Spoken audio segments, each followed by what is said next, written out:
Où est la maison de Dieu ? Demandait un rabbin à des hommes instruits. Ils se moquèrent de lui. Quelle question stupide !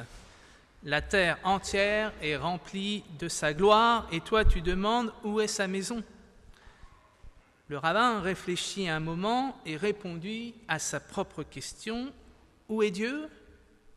Dieu habite là où l'homme le laisse entrer. Pour laisser Dieu faire sa demeure en nous, il nous faut prendre du temps, le temps de la halte pour déposer nos tumultes, nos soucis et ce qui fait l'agitation de notre quotidien. Il nous faut prendre aussi le temps du silence pour cultiver notre être intérieur et pour nous mettre à l'écoute d'une parole qui nous fasse vivre. Alors que ce culte qui nous rassemble soit pour chacun un temps de halte et de silence, un temps de prière et d'espérance, un temps où nous invitons Dieu à venir chez nous pour renouveler et bénir, apaiser et guérir, féconder et convertir chacune de nos vies. Soyez les bienvenus au nom de ce Dieu qui nous assure de sa tendresse et de son évangile. Amen. Nous nous levons pour chanter le premier répond, rempli d'amour et de reconnaissance.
Nous restons debout pour louer notre Dieu.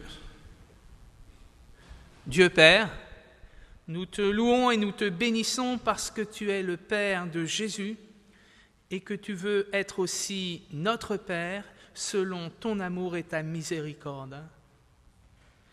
Dieu Fils, nous te louons et nous te bénissons parce que tu es le Fils de son amour et que tu veux être aussi notre frère premier-né de tous les enfants de Dieu. Dieu Saint-Esprit, nous te louons et nous te bénissons parce que tu es l'amour du Père et du Fils, jaillissant comme un feu de leur tendresse, et que tu veux aussi habiter en nos cœurs comme un brasier d'amour. Père, Fils et Saint-Esprit, nous te louons et nous te bénissons parce que tu es le Dieu au-delà de toute louange et que tu acceptes cependant les balbutiements de notre adoration, à toi, notre amour pour les siècles des siècles. Amen. Et nous restons debout pour poursuivre notre louange avec le psaume 8. Ton nom, Seigneur, est un nom magnifique.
Nous nous tournons dans la prière de repentance.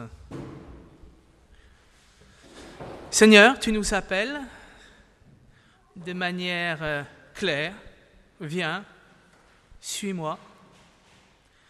Tu t'adresses à chacun de nous, mais tu le vois, tu le sais. Nous avons bien souvent peur. Tu nous envoies sur les places et nous verrouillons nos portes.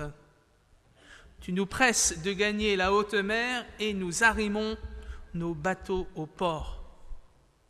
Alors que souffle le vent de ton esprit, qu'il réveille en nous le courage de rompre les amarres et la joie d'aller au large.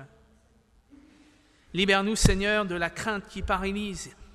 Aide-nous à sortir des routes apprises, à risquer la découverte, sans assurer nos arrières. Revêt-nous de ta liberté. Que notre oui soit oui et que notre non soit non. Secoue notre torpeur, Seigneur. Ne nous laisse pas dormir dans l'indifférence. Ouvre nos oreilles aux cris de nos frères et de nos sœurs. Donne faim et soif de justice. Fais de nous, Seigneur, des aventuriers de l'amour. Allume en nos cœurs le feu de ton audace pour qu'ensemble, nous nous levions et que nous soyons ton peuple, un peuple de femmes et d'hommes libres qui choisissent de marcher à ta suite. Amen. Le Seigneur entend notre prière, la prière sincère de nos cœurs. Et voici la parole d'espérance, l'évangile qu'il veut que nous entendions ce matin.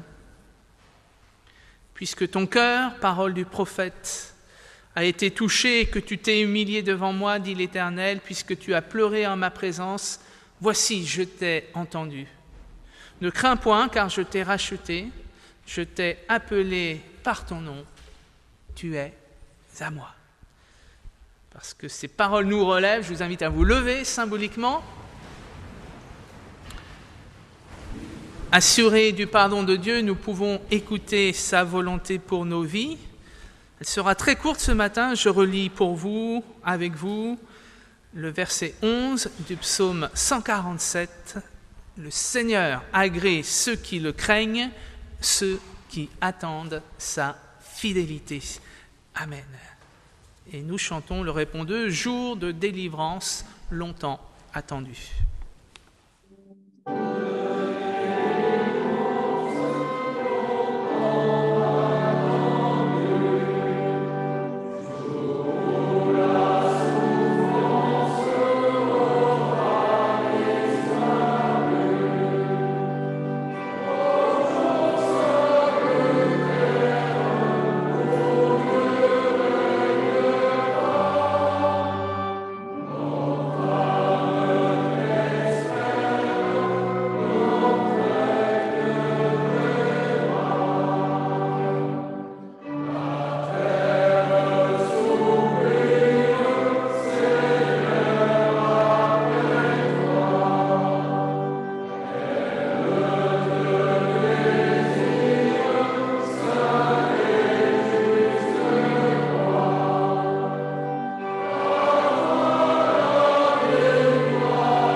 Avant d'ouvrir la Bible, nous prions. Voici ce que nous dit le prophète Ésaïe pour introduire notre prière. Comme la pluie et la neige descendent des cieux et n'y retournent point, sans avoir arrosé, fécondé la terre et fait germer les plantes, sans avoir donné de la semence au semeur et du pain à celui qui mange. Ainsi en est-il de ma parole qui sort de ma bouche, dit l'Éternel. Elle ne retourne pas à moi sans effet, sans avoir exécuté ma volonté et accompli avec succès ce pourquoi je l'ai envoyé. Nous prions. Père, nous allons nous mettre à l'écoute de ta parole. Nous te prions pour que ce matin, elle vienne arroser et féconder notre terre, Nous te prions qu'elle fasse germer en nous la foi, l'espérance et l'amour. Nous te prions qu'elle soit semence pour notre vie, pour notre Église et nourriture sur notre route. Amen. C'est Bertrand qui va nous guider dans les lectures.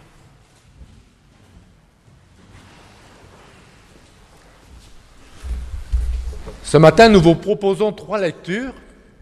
Tout d'abord dans le psaume 8, le psaume en entier. Ô Seigneur, notre Maître, ta renommée est grande sur toute la terre. Ta majesté surpasse les cieux. C'est la voix des petits-enfants, des tout petits-enfants que tu opposes à tes adversaires. Elle est comme un rempart que tu dresses pour réduire au silence tes ennemis les plus acharnés. Quand je vois les cieux que tu as créés, la lune et les étoiles que tu y as placées, je me demande, l'être humain a-t-il tant d'importance pour que tu penses à lui? Mérite-t-il vraiment que tu t'occupes de lui? Or, tu l'as fait presque l'égal des anges. Tu le couronnes de gloire et d'honneur. Tu le fais régner sur tout ce que tu as créé. Tu as tout mis à ses pieds, les moutons, les chèvres et les bœufs, et même les bêtes sauvages, les oiseaux, les poissons et tout ce qui va son chemin dans les mers. Ô Seigneur, notre Maître, ta renommée est grande sur toute la terre. La deuxième lecture se trouve dans Romains 8, versets 18 à 27. J'estime en effet que les souffrances du temps présent ne sont pas comparables à la gloire que Dieu nous révélera. La création entière attend avec impatience le moment où Dieu révélera ses enfants. Car la création est tombée sous le pouvoir de forces qui ne mènent à rien, non pas parce qu'elle l'a voulu elle-même, mais à cause de celui qui l'y a mise. Il y a toutefois une espérance, c'est que la création elle-même sera libérée un jour du pouvoir destructeur qui la tient en esclavage et qu'elle aura part à la glorieuse liberté des enfants de Dieu. Nous savons en effet que, maintenant encore, la création entière gémit et souffre comme une femme qui accouche. Elle le fait en solidarité avec nous, car ce n'est pas seulement la création qui souffre. Nous qui avons déjà l'Esprit Saint comme première part des dons que Dieu a promis, nous gémissons aussi intérieurement en attendant que Dieu fasse de nous ses enfants et qu'il délivre nos corps de leur souffrance. Car nous avons été sauvés, mais en espérance seulement. Si l'on voit ce que l'on espère, ce n'est plus de l'espérance. Qui donc espérerait encore ce qu'il voit? Mais si nous espérons ce que nous ne voyons pas, nous l'attendons avec persévérance. De même, l'Esprit Saint aussi nous vient en aide, parce que nous sommes faibles. En effet, nous ne savons pas prier comme il faut, mais l'Esprit lui-même prie Dieu en notre faveur avec des gémissements qu'aucune parole n'est capable d'exprimer.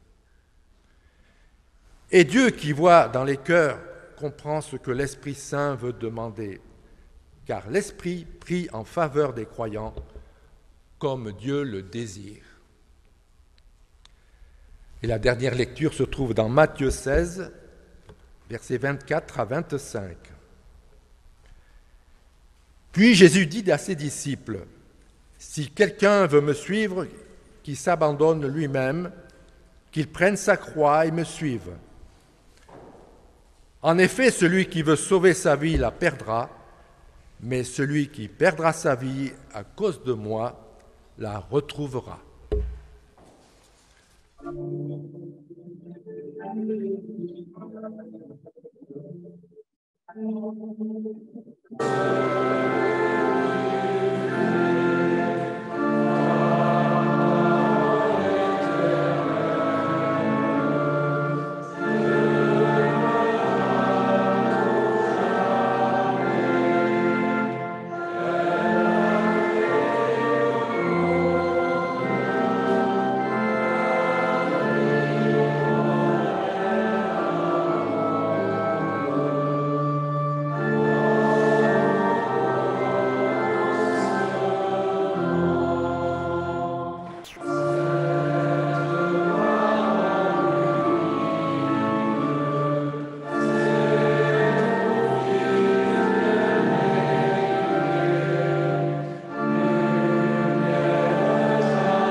Seigneur, ta parole est la vérité, sanctifie-nous par cette vérité. Il y a des grands personnages, des grands hommes, des grandes femmes qui ont marqué leur époque, qui ont été connus du monde entier, on peut le dire comme ça même, et qui, quelques années après, quelques décennies après, tombent aux oubliettes. On ne sait pas très bien pourquoi, enfin on peut analyser pourquoi.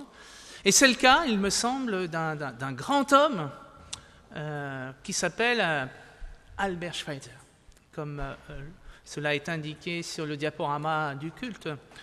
Grand homme qui a marqué son époque, prix Nobel de la paix, grand musicien, grand théologien, docteur en philosophie et bien sûr médecin, on le connaît sous le fait qu'il ait été médecin, qu'il a créé un hôpital à Lambaréné au Gabon, qu'il a sauvé grâce à ce ministère de médecins de nombreuses vies. Donc homme extraordinaire.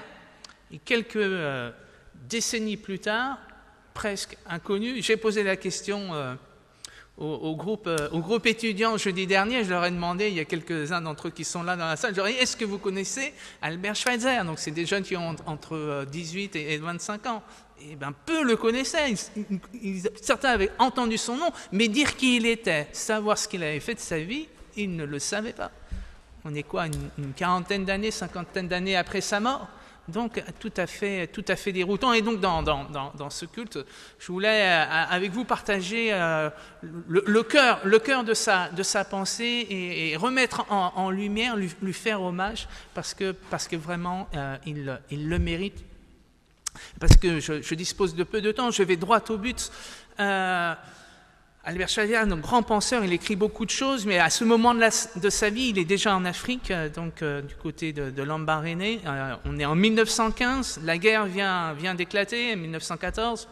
Il est allemand, puisqu'alsacien, né en 1975, l'Alsace est occupée par l'Allemagne, donc il est d'identité allemande. Les autorités françaises viennent le voir et lui disent « Monsieur, vous n'avez plus le droit d'exercer votre médecine parce que vous êtes allemand et ici on est en France ». Il se met un peu en retrait et ces années de retrait de médecine vont lui permettre d'approfondir, d'affiner sa pensée.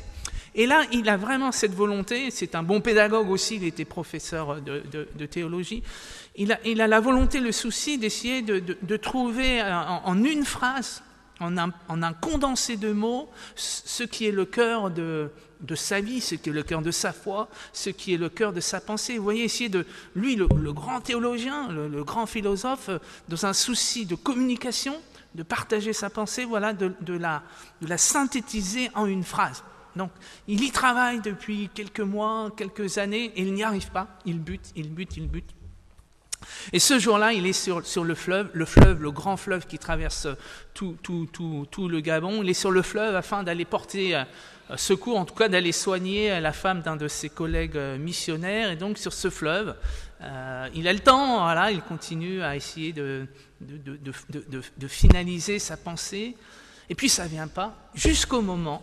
Il le raconte comme cela, jusqu'au moment où il voit apparaître un troupeau d'hippopotames. Troupeau d'hippopotames, comme ça, qui sort du fleuve. Et là, révélation, intuition géniale, ce qu'il cherchait depuis toujours.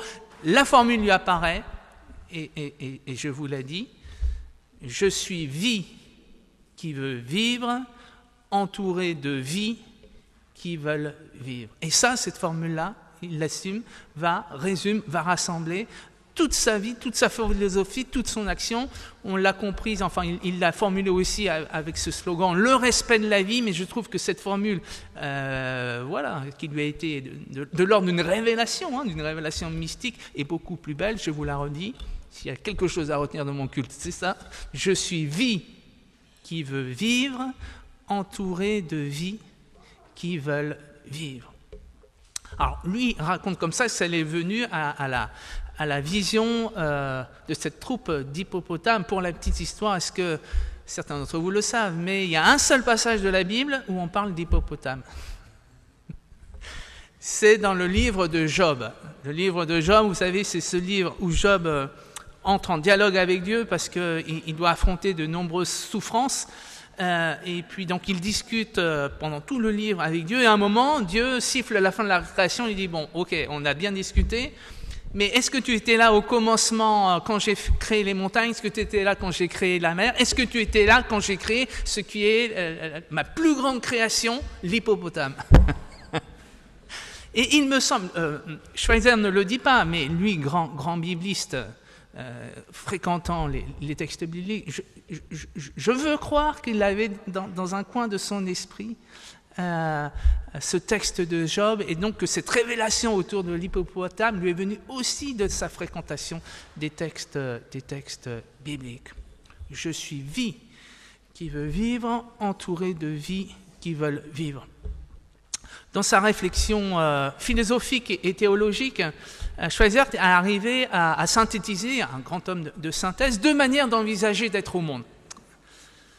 La première manière est de considérer que le monde est mauvais par essence. Le monde est mauvais, le monde est rempli de mal, donc un homme sage ne doit avoir qu'une seule idée en tête, c'est de fuir ce monde qui est mauvais, c'est de suivre le mal. De fuir le mal, c'est de fuir la souffrance. Et donc, refuge, on se retire hors du monde, refuge soit solitaire, on devient ermite, ou alors refuge dans des communautés d'hommes et de femmes, où on vit, encore une fois, en dehors du monde.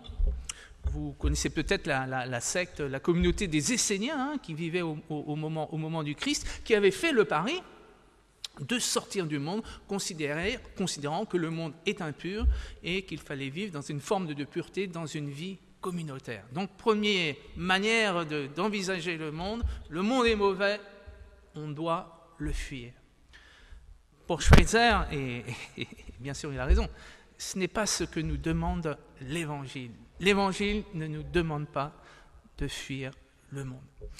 Deuxième manière d'envisager le monde, deuxième manière d'être au monde, c'est de considérer que le monde est fait de bonheur et de malheur, de joie et de tristesse, de bonheur et de malédiction, et qu'il faut accueillir bonheur et malheur de la même manière. C'est un tout, voilà, Mektoum, c'est comme ça, et donc il faut accueillir bonheur et malheur. On ne peut rien y faire.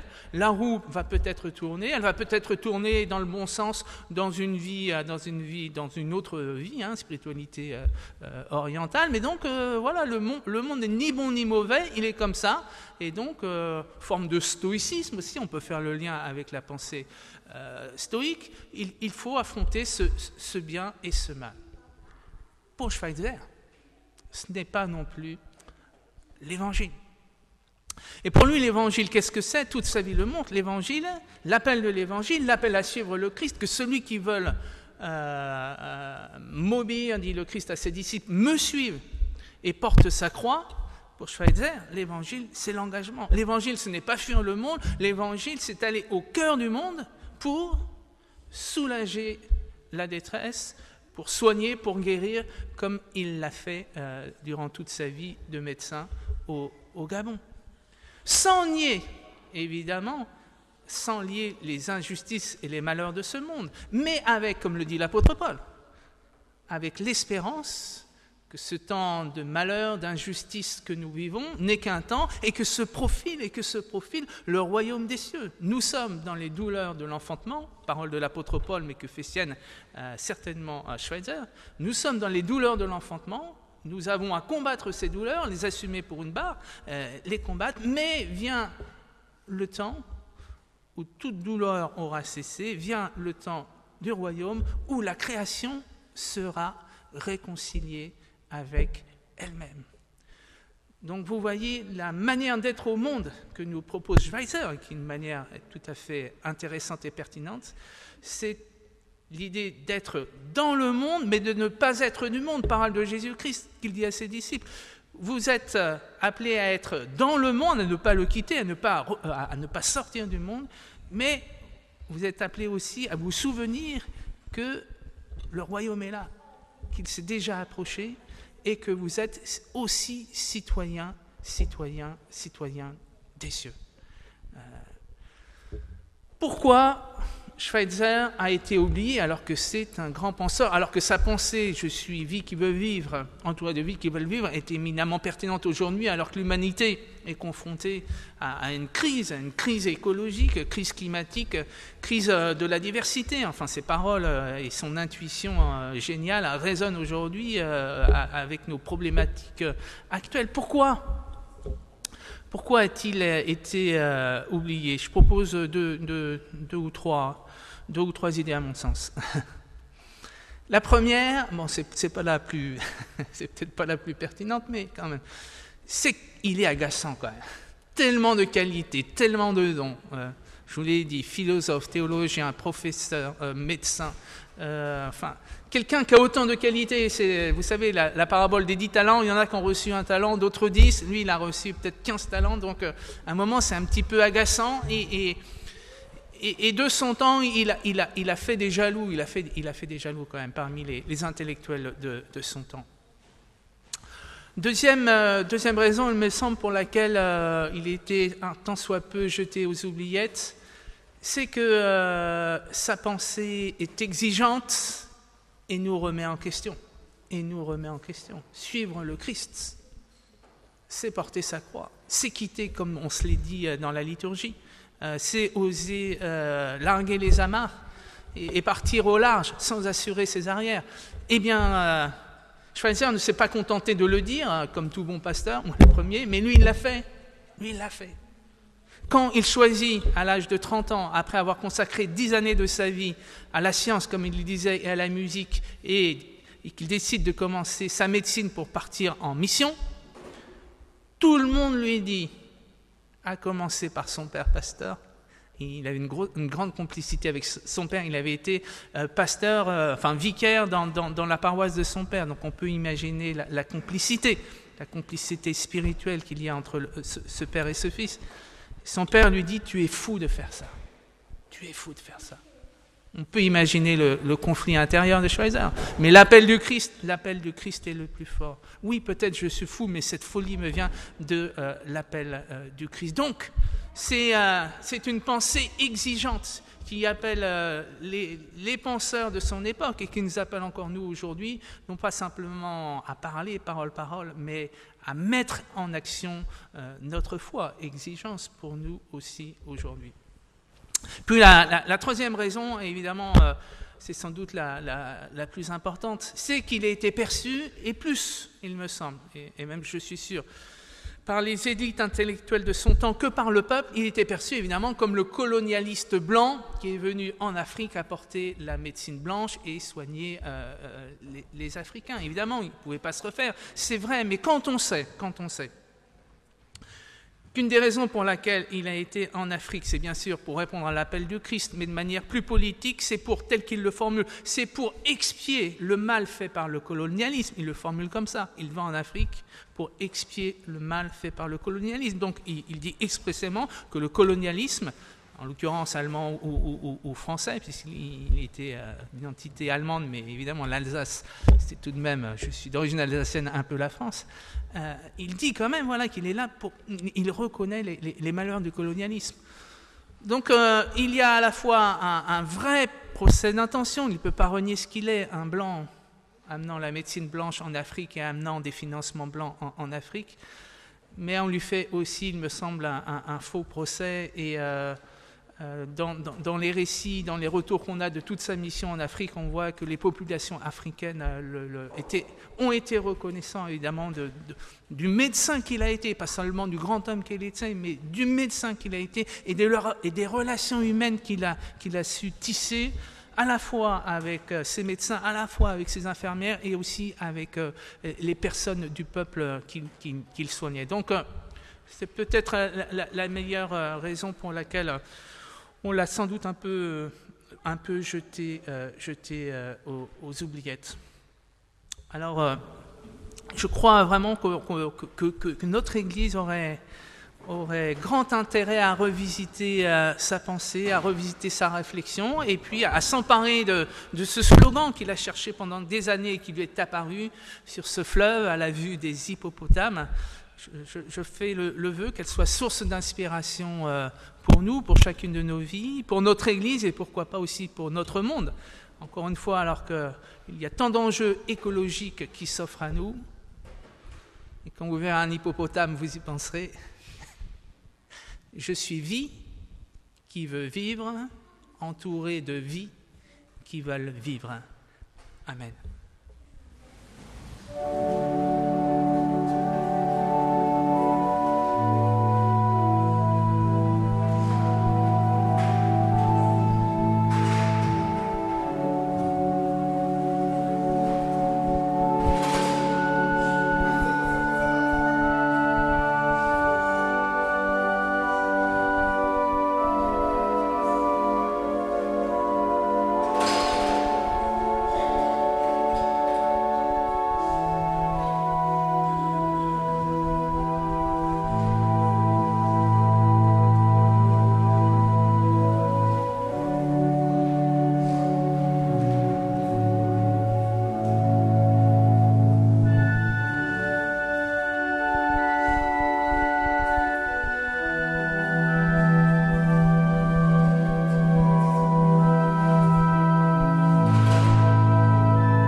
Je vous invite à vous lever pour confesser notre foi.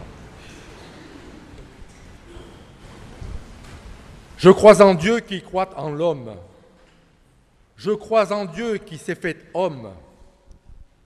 Parce que l'homme a quelque chose de Dieu, créé à son image, appelé à la liberté. Il est, mais nul ne le voit, il est ici, il est là, proche et lointain. Il n'est ni ceci, ni cela. Je crois en Jésus-Christ le Fils, visage divin de l'homme. Je crois en Jésus-Christ le Fils, visage humain de Dieu, force fraternelle de l'homme, puissance de vie. Quelqu'un sait-il où il habite? Quand je suis loin de lui, il vient à moi. Je crois en l'Esprit, souffle du divin en homme. Il murmure et il crie, il est lumière et clarté. Nul ne sait d'où il vient et où il va. Il est le germe, il est le terme. Quand je me perds, je le trouve, lui, au-delà de tout. Je crois en Dieu. Amen. Et nous poursuivons par le cantique 47-07, strophes 1 et 3.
Bonjour à vous tous. Vous le savez, le diaconat intervient entre plusieurs autres actions dans la distribution alimentaire grâce à l'échoppe que beaucoup d'entre vous connaissent déjà. Nous voulons vous parler aujourd'hui de la nouvelle échoppe. Une échoppe qui est en train de développer actuellement une action qui va au-delà du cadre de la simple distribution de produits alimentaires. Le but est d'améliorer la qualité des produits distribués, bien sûr, mais aussi la qualité de la relation entre nous, c'est-à-dire entre nos bénévoles et nos adhérents. Adhérents étant le nom choisi par ceux qui reçoivent l'aide de l'échoppe. Pour resserrer les liens qui nous unissent, nous amenons donc avec nous nos adhérents et nous partageons avec eux des actions de cueillette, ramassage, glanage de fruits directement chez nos fournisseurs. Nous partageons ainsi beaucoup plus qu'avant et par exemple, nous partageons des réflexions sur comment mieux se nourrir en minimisant les dépenses. Nous découvrons ensemble toutes les variétés des légumes existants et parfois moins connus. Toutes ces actions, nous les menons ensemble dans le plus grand respect de la dignité de chacun au sein de cette diversité qui caractérise un lieu de distribution alimentaire comme l'échoppe. Et vous allez voir que la moisson est grande. Merci pour vos dons, donc, qui rendent possibles ces actions diaconales.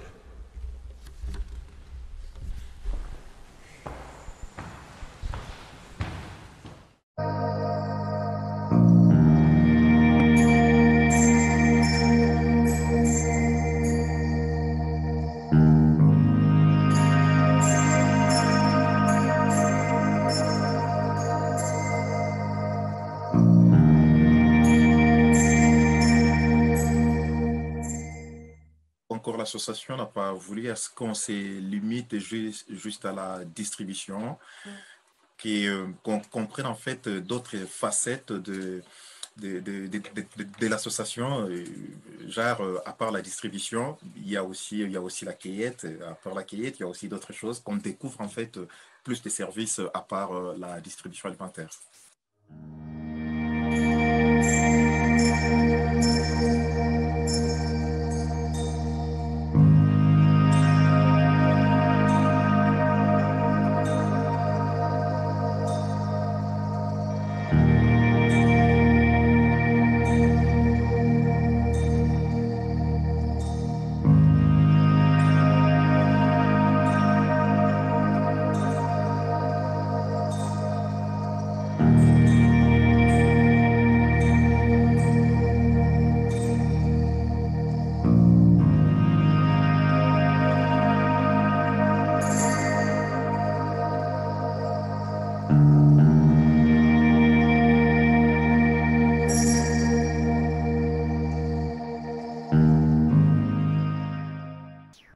J'étais vraiment très motivé d'y participer, voir comment ça se passe. Et c'était vraiment pour moi une expérience très enrichissante. Et du fait que je vis ce que je n'ai jamais vu auparavant, par exemple l'aubergine blanche, Oui. je ne l'ai jamais vu. C'était quelque chose de très bien, une bonne expérience pour moi. Et puis la façon dont l'accueil qui nous a été réservé par le gens que nous avons trouvé sur place, Oui. ils étaient très gentils, ça c'était très bien.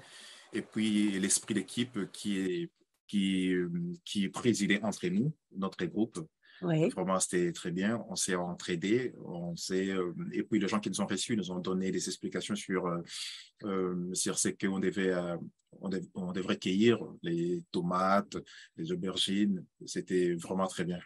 J'ai Ouais. beaucoup aimé. Bon.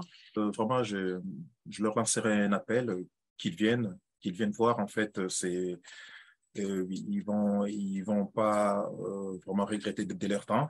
Ils vont aimer parce qu'au auparavant, c'était bien que j'étais motivé, mais je ne savais pas ce qui m'attendait. Alors, j'ai vite compris qu'il faut tenter l'expérience, voir ce que c'est, quoi. Je pense qu'ils ne seront pas déçus. D'accord.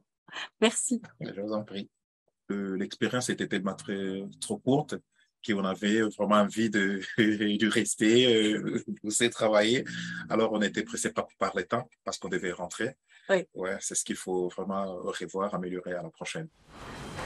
C'est maintenant le moment de l'offrande, donc pour le diaconat. Si quelqu'un souhaite intervenir avec le diaconat dans ces actions, eh bien, venez me voir. On a également des postes à pourvoir. Nous nous tournons dans la prière d'intercession. Seigneur, nous avons entendu ton évangile ce matin, cet évangile exigeant qu'a su mettre en pratique Albert Schweitzer. Cet évangile qui nous appelle à te suivre et pour cela, à savoir quitter nos sécurités, à larguer nos amarres, à partir en haute mer, en ayant confiance, espérance, comme le dit l'apôtre Paul, que le royaume est là à venir, et même déjà là, qu'il s'est approché, et que quand bien même nous aurions affronté des tempêtes comme les disciples sur le lac de Tibériade, eh bien tu seras là pour nous accompagner et pour permettre que la traversée se poursuive. Merci pour cet homme qui a été Albert Schweitzer, avec ses défauts, ses faiblesses, mais aussi sa puissance de pensée, sa foi rayonnante, son action auprès des plus démunis. Merci pour ce slogan qu'il nous laisse: je suis vie qui veut vivre entourée de vie, qui veulent vivre. Donne-nous ton Esprit Saint afin que nous sachions comment aujourd'hui dans notre société, dans notre contexte, faire rayonner ce verset, mettre en pratique ce verset en tout cas, cette parole lumineuse. Albert Schweitzer a donné une grande partie de sa vie afin d'accompagner, de soulager, de guérir les plus pauvres, les plus démunis. Nous te remettons nos actions diaconales qui ont cette même vision, Seigneur, d'accompagner, de guérir, de faire grandir les plus démunis, de les recevoir, d'abord de les recevoir comme enfants de Dieu, comme nos frères et sœurs, d'abord comme nos frères et sœurs d'humanité, et après, oui, de les aider à grandir, de les aider à être joyeux. Oui, Seigneur, nous te remettons toutes nos actions diaconales et bien sûr les actions nombreuses et pertinentes du diaconat protestant. Seigneur, l'apôtre Paul nous le dit, nous devons affronter les douleurs de l'enfantement dans ce monde. Tu nous appelles à la vie, mais la réalité est là et tu ne nous la caches pas. Réalité de la souffrance, réalité de la mort, réalité de la maladie, nous te prions pour les membres de nos communautés qui sont malades, qui ont besoin du soutien de notre prière. Nous avons cité Jean-François Libaud. Je sais que Margaret doit avoir une opération demain. Au travers de ces deux visages, nous te remettons tous ceux qui sont malades. Et tous ceux qui les accompagnent dimanche prochain, c'est un culte où on mettra en lumière le ministère d'aumônier. Seigneur, nous te prions pour les aumôniers qui ont cette vocation d'accompagner ceux qui traversent les temps de brume et de tempête. Seigneur, nous voulons te prier aussi pour ceux qui ont des responsabilités. Sylviane nous l'a rappelé, c'est quelquefois difficile et lourd de porter des responsabilités. On est incompris, on est jugé avant que le temps ne soit venu pour l'être. Seigneur, nous te prions pour ceux qui prennent des risques justement de porter l'autorité, que ce soit au sein de notre Église ou au sein de notre monde. Bénis-les, Seigneur, et souffle ton esprit afin qu'ils demeurent dans un esprit de service, prendre des responsabilités, assumer une autorité pour servir et non pas pour un projet peu glorieux de gloire personnelle.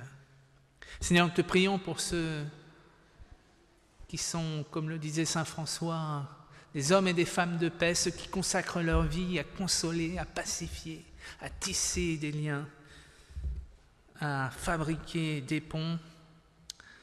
Albert Schweitzer était de ces hommes-là, de cette trempe-là, et encore une fois, merci pour sa vie. Enfin, Seigneur, que notre communauté protestante de Grenoble puisse être un espace fraternel où chacun se sente accueilli, se sente aimé et trouve la place pour y développer les talents que tu as confiés. Nous croyons, Seigneur, que tu as donné des talents à chacun. Certains, un seul peut-être, à d'autres 10 ou 15. C'est ton choix, Seigneur, cela ne nous appartient pas, mais donne la grâce à chacun de pouvoir mettre au service de tous les talents que tu as donnés. Merci, Seigneur, parce que tu es ce Dieu qui a créé l'hippopotame, comme nous le rappelle le livre de Job, mais aussi ce Dieu qui a créé l'être humain comme vis-à-vis. Merci de nous reconnaître comme un vis-à-vis. Merci de nous dire en Jésus-Christ que tu n'es pas simplement un Dieu créateur, mais que tu es aussi un Dieu fraternel. Amen. Je vous invite à vous lever pour recevoir les paroles d'envoi et de bénédiction.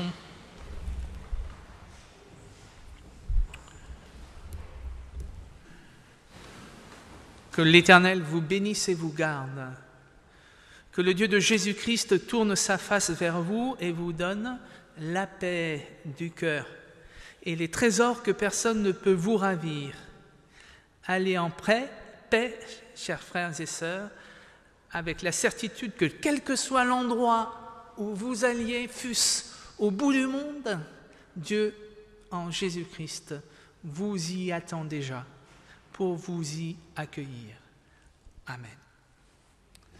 Bénis, ô Dieu, nos routes, nous les suivrons heureux.